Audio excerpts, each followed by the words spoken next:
Bonjour et bienvenue à cette édition de la Tribune TVHR. Le mois de février est le mois de l'histoire des Noirs et il y a plusieurs activités organisées dans la région et le quartier de l'emploi et l'Ancre en particulier ne font pas exception.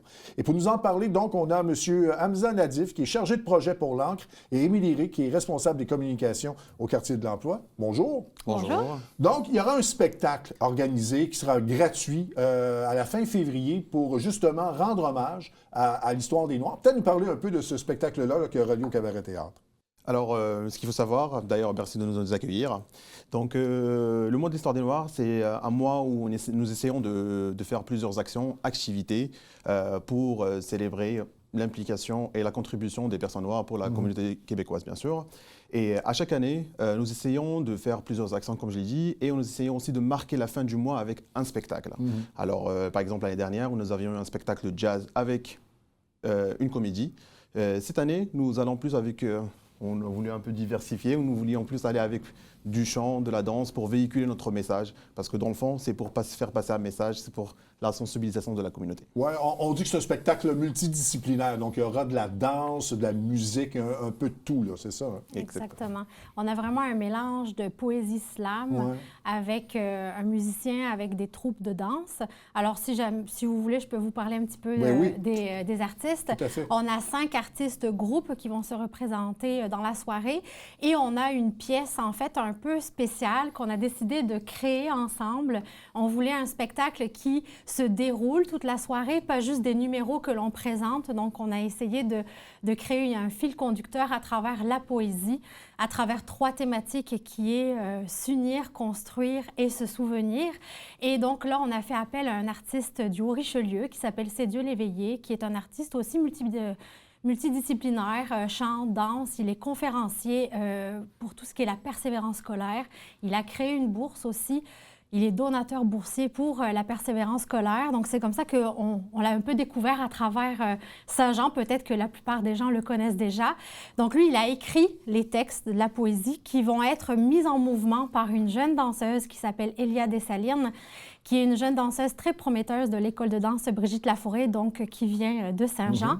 Et tout ça est appuyé par la suite avec un artiste musicien qui s'appelle Richie J, qui est un artiste afro-caribéen qui vient vraiment mettre l'ambiance, redonner un petit peu la chaleur de son pays.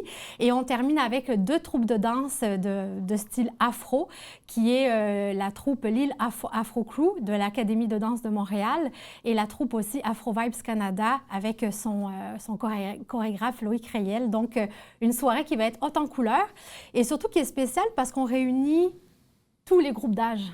On réunit des plus jeunes, donc Elia, elle a 11, peut-être bientôt 12, jusqu'aux adultes. Et on essaie vraiment de créer un message, je pense, qui est de rassembler, qui est de se souvenir d'où ils viennent, de s'unir et de construire ensemble, en fait, un avenir meilleur qu'on sait que les personnes, que ce soit de la communauté noire ou d'autres origines, en fait, viennent vraiment peupler notre communauté aujourd'hui. Donc, j'imagine que les textes qui seront présentés vont mettre en relief justement l'implication de la communauté noire, ce qu'ils amènent justement à tout le monde, parce que c'est une communauté riche, là. Exactement, puis de tous les pays, hein, finalement, parce que la communauté noire, on va retrouver... beaucoup de pays, beaucoup de racines, de traditions, de messages, des messages qui partent d'avant, puis des messages qui se construisent aujourd'hui avec les réalités que chacun des artistes vivent en faisant partie de la communauté noire ici au Québec. Oui. Je sais que c'est important d'en parler, mais pourquoi davantage s'impliquer dans ce mois pour l'histoire des Noirs, pour l'Ancre et le quartier de l'emploi? Parce qu'il faut savoir qu'à l'Ancre, on accompagne plusieurs familles de toute origine. On a remarqué que récemment, il y a une concentration de personnes qui viennent de l'Afrique s'installer au Canada, au Québec, et surtout ici, je vais dire, à Saint-Jean-sur-Richelieu. Donc, par exemple, si je peux vous donner un exemple, l'année dernière, on a accompagné plus de 560 familles en total. Et dans ces 560 familles, la majorité étaient des personnes qui sont issues de la Côte d'Ivoire. Donc, vu que notre communauté devient de plus en plus riche et que la diversité elle est bien présente, donc nous essayons de marquer ces moments, des mois, on les appelle des mois thématiques, pour faire passer des messages. Parce que toutes ces activités, ces actions sont faites dans un projet qui est là pour promouvoir la sensibilisation et aussi créer des opportunités de rapprochement interculturel entre la communauté d'accueil et bien sûr ces personnes qui viennent issues de l'immigration. L'idée, à la fin, c'est que ces gens-là deviennent partie intégrante de cette communauté et ils s'y investissent. Voilà, on aura l'occasion de revenir sur le travail que vous faites auprès de ces personnes-là. Pour venir au spectacle, donc c'est un spectacle gratuit, ça c'est important de le dire. Oui, c'est un spectacle gratuit. Justement, nous, on est supporté par la région, la MRC du Richelieu.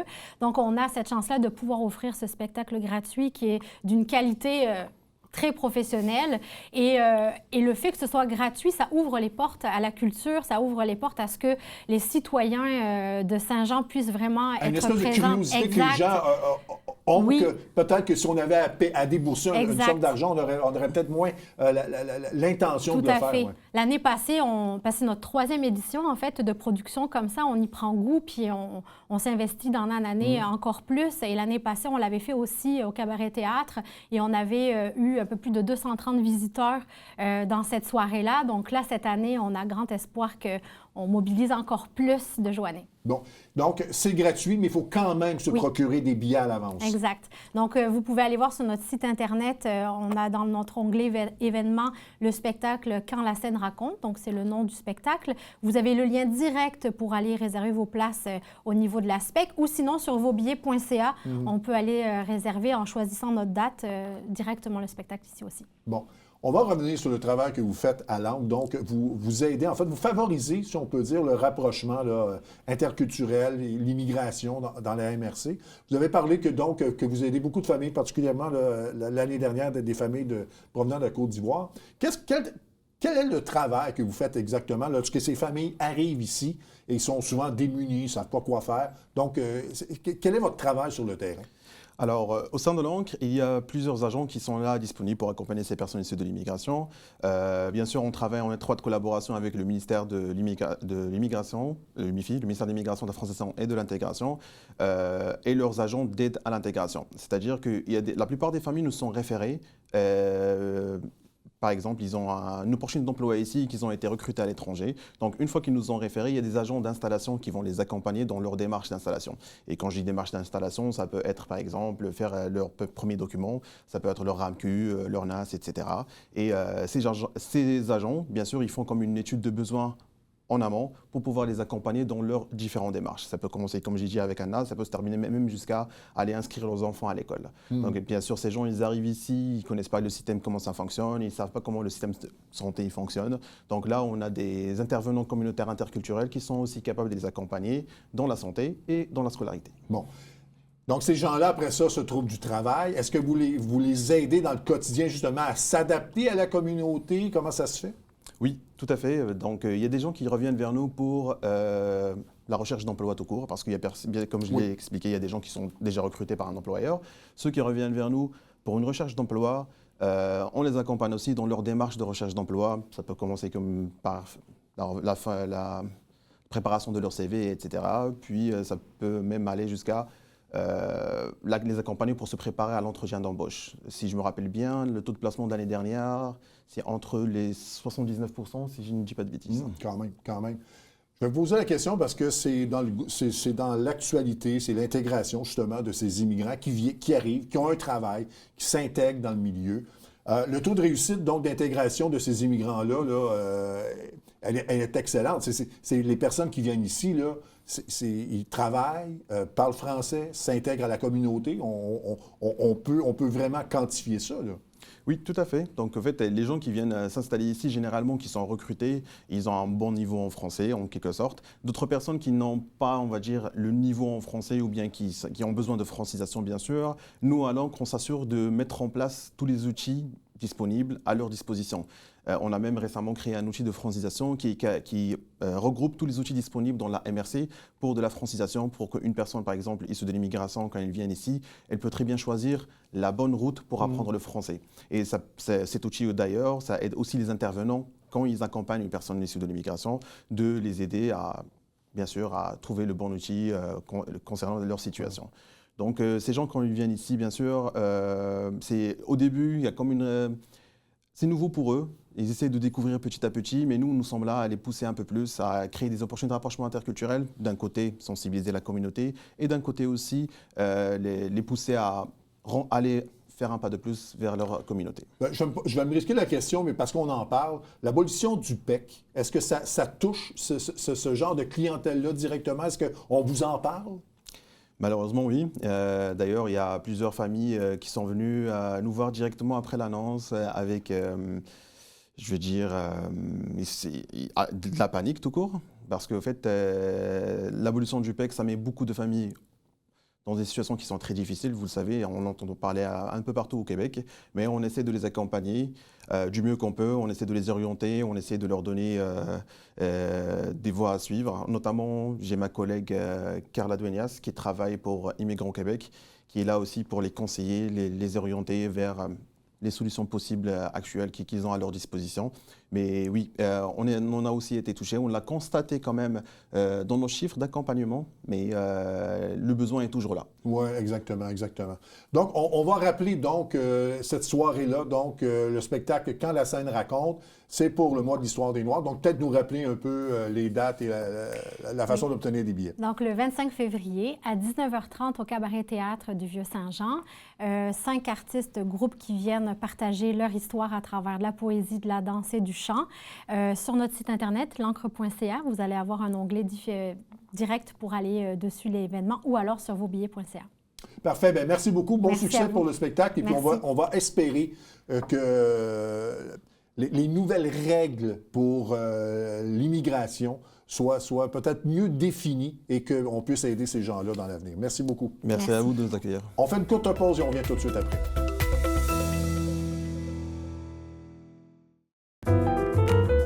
À tous les mois, écoutez Dans l'œil de Miss Ray et rencontrez des artistes et des organismes qui contribuent à la diversité culturelle de notre belle région.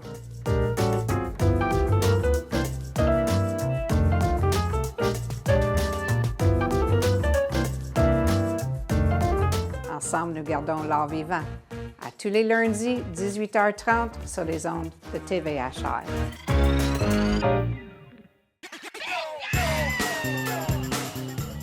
Vous êtes un adepte du bingo? Télébingo vous permet de jouer dans le confort de votre foyer. 4 500 $ en prix à gagner.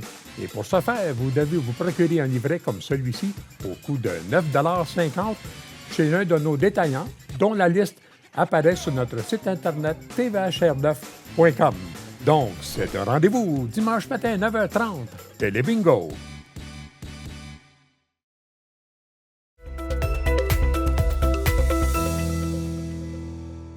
Depuis la rentrée, on parle beaucoup d'itinérance. Cette semaine, on a reçu d'ailleurs Mme Linda Villeneuve d'Action Dépendance pour nous parler du nouveau refuge. Mais qu'est-ce qu'il y en est des travailleurs sur le terrain, ceux qui travaillent quotidiennement avec les itinérants?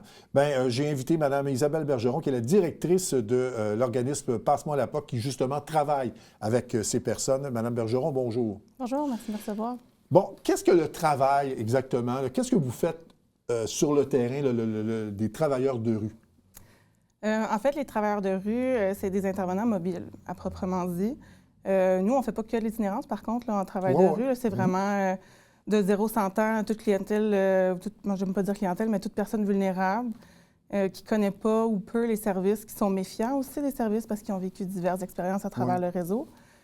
Donc, nous, vraiment, notre travail, c'est d'aller à la rencontre de ces gens-là dans leur milieu naturel, dans les endroits où ils se tiennent, de les repérer, c'est un peu ça aussi, de créer des liens de confiance avec eux. Ça peut prendre 6 mois. Quand on commence en travail de rue, là, ça peut prendre 6 mois avant de parler à quelqu'un. L'objectif, c'est vraiment de maîtriser le terrain sur lequel on travaille pour, après ça, comprendre où les gens vont, puis vraiment les amener vers les services. Ouais, parce que la difficulté, c'est ces gens-là n'iront pas à vous. C'est vous qui devez les repérer souvent parce que soit qu'ils ne veulent pas de l'aide ou ils ne connaissent pas nécessairement l'aide qu'ils peuvent recevoir. Donc, il faut aller vraiment aller les chercher, ces personnes-là. Exact. Il faut vraiment savoir. C'est une maîtrise fine du terrain. Donc, le travail de rue, nous, on travaille exclusivement à Saint-Jean-sur-Richelieu. Donc, c'est vraiment de savoir où les gens se tiennent. Au début, ça fait 3 ans. Ça va faire 4 ans qu'on existe en juin. Au début, ça a été un petit peu long. Apprendre à se faire connaître les milieux. Puis c'est sûr que ça change aussi d'une saison à l'autre. L'été, les gens ne tiennent pas à la même place nécessairement que l'hiver. l'hiver fait plus froid, fait que les gens sont peut-être plus dans les ressources, dans les bars. Fait que il y a certains endroits qu'on fait comme ça puis qu'on change avec les saisons. Donc, vraiment, le travail, c'est de les ramener, là. Bon. Ouais.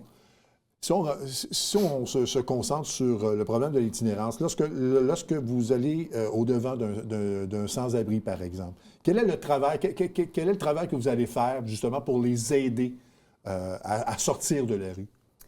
Bien, nous, en fait, notre objectif, c'est pas nécessairement de les sortir de la rue, dans le sens où ce qu'on veut, c'est leur bien-être, puis c'est respecter leur rythme d'abord et avant tout. Vous savez, le travail de rue, c'est ce qui est beau dans la pratique, c'est qu'on n'a pas une notion de temps à proprement dit, comme un professionnel pourrait l'avoir dans le réseau ou dans un autre organisme communautaire où c'est très défini en termes de cadre. En travail de rue, on y va vraiment avec les besoins de la personne. Fait que moi, quand je rencontre quelqu'un en itinérance ou quand mon équipe rencontre quelqu'un en itinérance, on voit une multitude de besoins.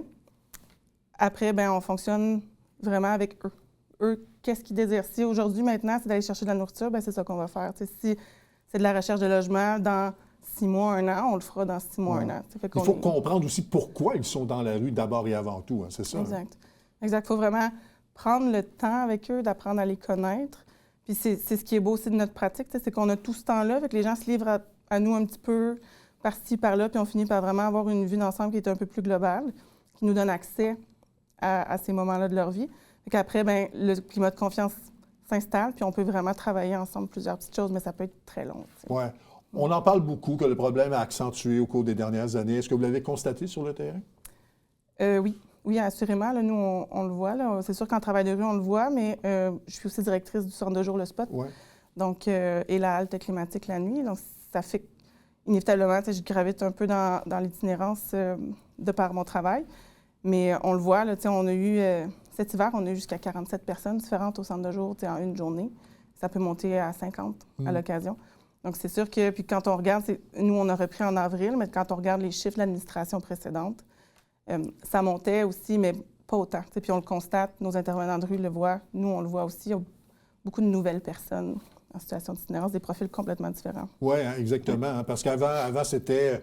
On disait que c'était des gens qui avaient des problèmes mentaux, mais c'est plus le cas maintenant. Là. C'est vraiment des gens qui sont démunis, on retrouve même des familles sans abri. Donc, ça a changé complètement l'image de l'itinérance. Oui, absolument. On voit des travailleurs, des gens qui travaillent à temps plein, qui se retrouvent en situation d'itinérance simplement parce qu'ils ne sont pas capables de payer leur loyer.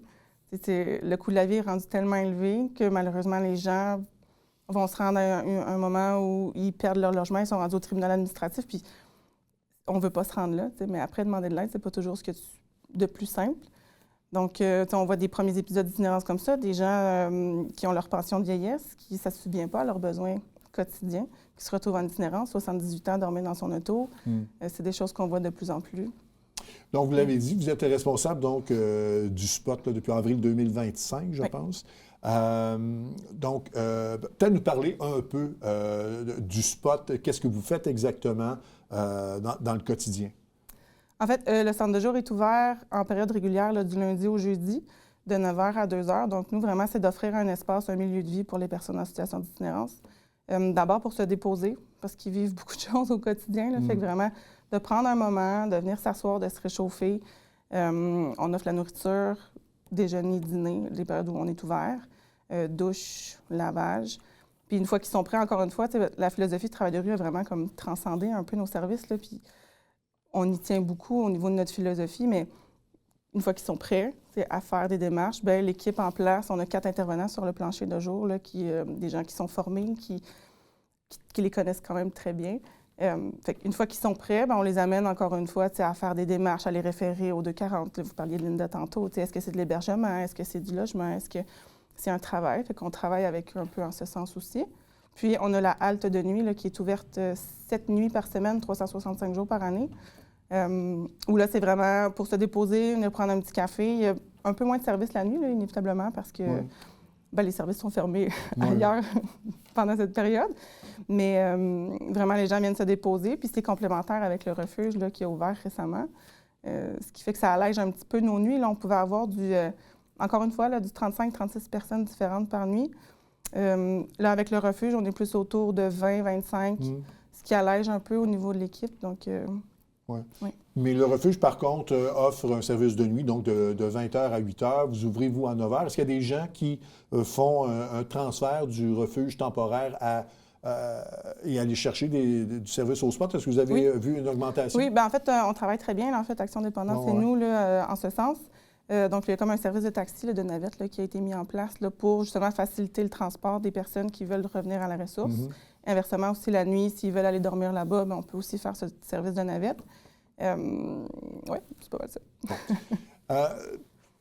Parmi les choses que vous faites, vous distribuez des trousses de naloxone. Oui. Ça renverse en fait les effets de surdose d'opioïdes. Peut-être nous parler un peu de ce service-là que vous offrez. Oui. On le fait en travail de rue et au centre de jour. En travail de rue, c'est vraiment... la façon dont on fonctionne, je m'en dis, c'est agréable, là, mais c'est plus qu'on a accès à des milieux privilégiés. En travail de rue, les gens nous font extrêmement confiance. Donc, on se retrouve dans des maisons de consommation ou dans des lieux où les gens consomment seuls, qui nous donnent accès vraiment à leur intimité. Ils nous font assez confiance justement pour nous montrer tout ça. On donne du matériel aussi de consommation. L'objectif, je le dis tout le temps, c'est pas d'encourager les gens à consommer, mais plutôt de les encourager à consommer de façon sécuritaire pour éviter la transmission du TSS. C'est tout du matériel qui nous est fourni par la santé publique, là, gratuitement. Puis, quand on rentre dans ces milieux-là, nous, presque automatiquement, j'ai envie de vous dire, là, on va donner de la naloxone pour essayer justement d'éviter ces surdoses-là. Puis notre travail, c'est de faire de la prévention aussi. Fait que quand on rentre dans ces milieux-là, c'est de leur expliquer de ne pas consommer seul, de prendre le matériel. Si le matériel qu'on donne ne leur convient pas, ils préfèrent un autre type de matériel, on a accès à tout ça. Puis vraiment, c'est de pouvoir les aider le mieux possible. Puis une fois qu'ils voient qu'on est tout le temps dans le non-jugement, le travail de rue, c'est ça aussi, hein, on ne juge pas, puis on accompagne quand ils ont besoin. Ce qui fait qu'après, bien, pour eux, s'ils sont prêts à entamer une démarche de changement, bien, on est disponible. Oui, c'est ça. Oui. Mais est-ce qu'on a constaté une recrudescence de surdose d'opioïdes dans la région ou pas nécessairement? Je ne pourrais pas vraiment me prononcer là-dessus. C'est vraiment avec la santé publique là, qu'il faut regarder. C'est déclaration obligatoire, fait que je pense que les statistiques sont disponibles. Nous, de notre côté, c'est sûr qu'on en distribue plus. Là. On a distribué là, une centaine de trousses cette année. Par contre, c'est dur à dire. Est-ce que c'est parce que notre service est mieux connu ou c'est parce qu'il y en a plus? Je ne pourrais pas dire. Oui, c'est ça. Mais il faut dire que le phénomène est de plus en plus documenté aussi dans les médias. Fait que les gens sont plus au courant, sont peut-être plus sensibles à cette réalité-là. Et le fait qu'on puisse aider ces gens-là, ben, je pense que ça apporte quelque chose de plus, effectivement. Dans tout le problème de l'itinérance, évidemment, il y a un manque d'argent. Est-ce que Québec en fait assez? Est-ce qu'on devrait s'impliquer davantage dans les organismes comme le vôtre? C'est des grosses questions, mais assurément... Ben, la réponse est oui. La réponse est oui. La réponse c'est oui. À quelle hauteur? On vient de sortir d'un exercice financier là, où on s'assoit, là, tous les organismes qui œuvrent en itinérance, à voir justement quel serait notre manque à gagner. J'ai pas le chiffre exact. Là. En fait, je précise ma question. Est-ce qu'il y a des besoins qui auraient besoin de plus de financement ou avec plus d'argent, on pourrait faire plus? Pas nécessairement au niveau de l'organisme, mais des secteurs plus précis d'aide pour la population? Bien, nous, en travail de rue, définitivement, on pourrait être 5. En ce moment, j'ai 3 intervenants. 5 minimum. Je vous dirais, la demande est énorme, tellement que mon équipe n'a plus nécessairement le temps de faire de l'exploration, d'être directement dans la rue. Ils sont constamment en démarche. Après, en termes de... Le message qu'on essaie de porter aussi ensemble en itinérance ou dans le communautaire, du moins, c'est de consolider ce qu'on a déjà avant de développer autre chose. Et pour consolider, là, on a un manque à gagner d'environ 2 millions. C'est juste pour la région ici. Après, est-ce qu'il manque des services? Oui, une soupe populaire, c'est pas que pour les personnes en situation d'itinérance, mais pour toute la population qui est vulnérable, qui a de la difficulté à manger ou qui n'est pas capable de se cuisiner, ce qu'ils retrouvent dans leur panier de dépannage. Définitivement, ça, c'est quelque chose qu'on a besoin. De la clinique de proximité, plus aussi, c'est vraiment quelque chose qu'on a besoin ici. Autant pour les personnes en situation d'itinérance que les gens qui sont plus vulnérables. C'est des choses qu'on observe quotidiennement. Là. En fait, on est sensibilisé à ce problème-là lors de la guignolée. À la guignolée, on demande aux gens d'aider, de fournir des produits périmés, de l'argent pour aider justement.